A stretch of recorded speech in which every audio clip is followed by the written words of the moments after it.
All right, fantastic. Well, there's only really one orchid you ever need to grow, and that's the cattleya. Okay. All right, so there's 30,000 other ones that you can grow too. Okay, well, we'll talk a little bit about the cattleya orchid, so I get the first 7 or 8 minutes to talk about how to repot a cattleya. And this is the perfect time of the year for cattleyas in particular. Anytime in March into April and into May works great. It's when the plants are naturally healing and naturally growing new roots, and they would heal from any damage that you might inflict during the repotting process. Okay, here is a typical little medium-sized cattleya. It's not a great big giant, it's not one of the miniatures, it's one of the medium-sized that are great for most greenhouses and home situation. And this is one of the challenges with cattleya, if they stay in the mix too long, is that they just, the roots completely rot off. And I would venture to say that this cattleya was in this pot probably for several years, and the mix just starts to decompose and go bad. You know that what we always talk about is that orchids want moisture around their roots, and they want air and oxygen around their roots. If you get too much moisture and the air is pushed out, the roots will suffocate. And so the bark, when it's fresh, works very well for keeping the roots alive. As soon as the bark starts to get stagnant, it might go acidic over time. If you use a lot of nitrate fertilizers, it might start going a little acidic, even though they tend not to be acidic fertilizers to begin with, but the bark goes sour over time.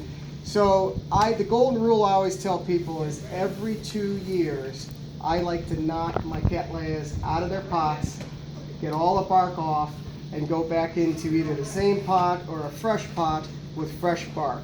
And you should see the root growth that happens immediately. I mean, within 2-3 weeks of just getting the old bark off and putting them back in with fresh bark, they heal, they sense that difference. They sense a very healthy, aerated environment, and they start putting down roots. Okay, most of these roots are dead. You all know what a dead orchid root is compared to a live orchid root. So what I'm going to do, this is Pop City, which is a nice little red one. What I'm going to do is not put on gloves. I've never liked that sound, so I'm not going to put the gloves on. But what I am going to do, actually at home, why thank you. Actually, I have my clippers, don't I? I do have my clippers. I do have a box of the gloves at home, and what I do when I repot my cattleyas, because I got about 500 plants total, I'll put on a pair of gloves, I'll repot a plant, and then I just quickly pull up the sheet of newspaper so I have a clean surface. I sterilize my cutting tools, and I'll probably go into the kitchen, and while I'm still wearing the gloves, if I haven't torn them, I'll wash quickly under the kitchen with soap, and then I'll repot a second plant, and if I still haven't torn the gloves, I'll go wash the gloves off again, and then never more than 3 uses for me. I just have a hard time using a glove, two plastic gloves for 3 minutes and then throwing them in a trash can. So this way, at least I get to use them for 9 minutes, and I get 3 plants out of it. But I do wear gloves because you can spread stuff. Having said that, I'm not going to wear gloves.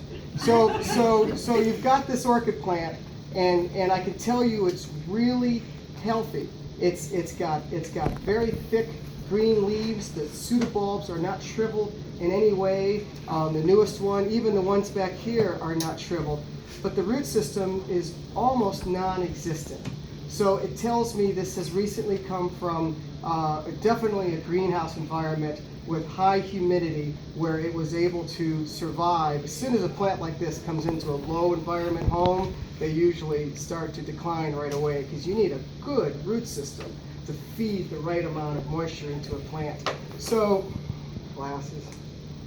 All right, so the first thing I would do, I've taken it out, and you could just see that all these roots here, you can just tell by their color too, but you have to feel them. These are all dead, and you can see a couple of the white ones. See the very characteristic white root that's starting to come of course, where is it? It's at the base of the newest growth.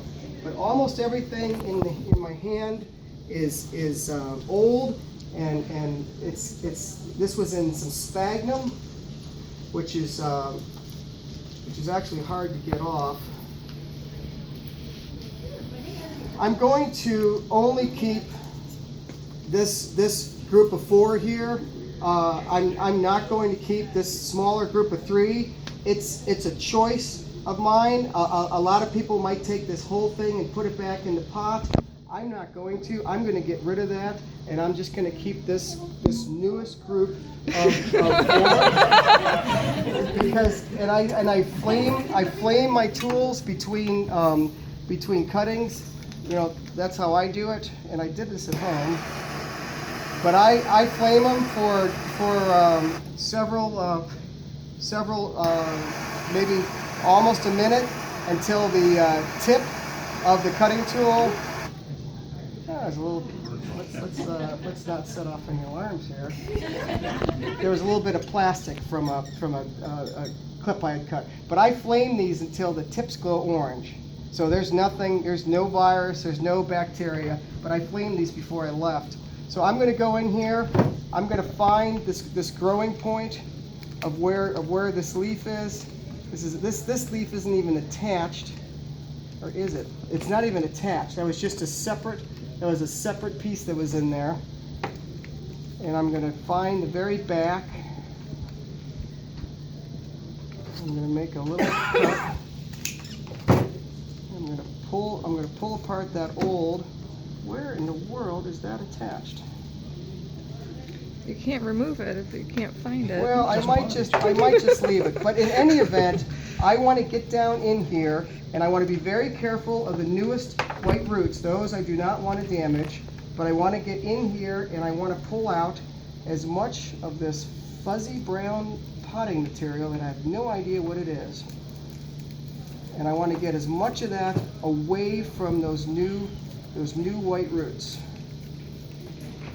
This is going to have a very small root system when I'm done.